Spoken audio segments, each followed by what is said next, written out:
Marami ang nagtataka kung bakit biglang naging nega ang imahe ni Kim Chiu ngayon.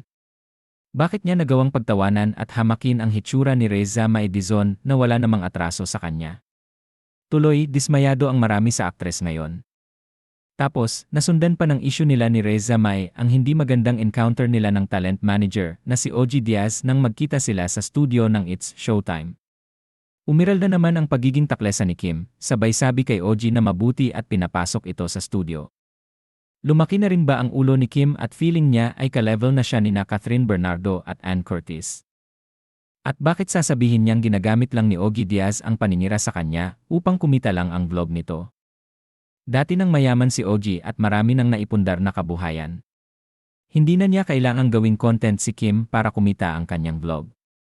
Nadidiktahan ba ang aktres ng kanyang mga fans upang mag-post ng mga akusasyon laban kay OG Diaz? Well, kung dati ay marami ang naaawa at nakisimpatya kay Kim nang maghiwalay sila ni Xian Lim at sa ginawang panloloko sa kanya ng kanyang ate Lakam sa kanyang negosyo, ngayon ay nagbago na ang pagkilala ng iba sa tunay na ugali ng Chinita Princess. Nagkaroon na raw ito ng ere at hindi na nag-iisip kung nakasasakit ang mga binibitawang joke sa It's Showtime. Kaya dapat daw, taklesa queen ang itawag ngayon kay Kim Chiu. Marami ang nagtataka kung bakit biglang naging nega ang imahe ni Kim Chiu ngayon. Bakit niya nagawang pagtawanan at hamakin ang hitsura ni Reza Maedizon na wala namang atraso sa kanya? Tuloy, dismayado ang marami sa aktres ngayon.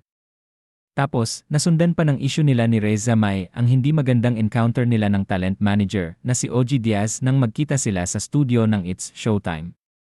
Umiral na naman ang pagiging taklesa ni Kim, sabay sabi kay OG na mabuti at pinapasok ito sa studio. Lumaki na rin ba ang ulo ni Kim at feeling niya ay ka-level na siya nina Catherine Bernardo at Ann Curtis? At bakit sasabihin niyang ginagamit lang ni OG Diaz ang paninira sa kanya upang kumita lang ang vlog nito? Dati nang mayaman si OG at marami nang naipundar na kabuhayan. Hindi na niya kailangang gawing content si Kim para kumita ang kanyang vlog. Nadidiktahan ba ang aktres ng kanyang mga fans upang mag-post ng mga akusasyon laban kay OG Diaz? Well, kung dati ay marami ang naaawa at nakisimpatya kay Kim nang maghiwalay sila ni Xian Lim at sa ginawang panloloko sa kanya ng kanyang ate Lakam sa kanyang negosyo, ngayon ay nagbago na ang pagkilala ng iba sa tunay na ugali ng Chinita Princess. Nagkaroon na raw ito ng ere at hindi na nag-iisip kung nakasasakit ang mga binibitawang joke sa It's Showtime. Kaya dapat daw, taklesa queen ang itawag ngayon kay Kim Chiu.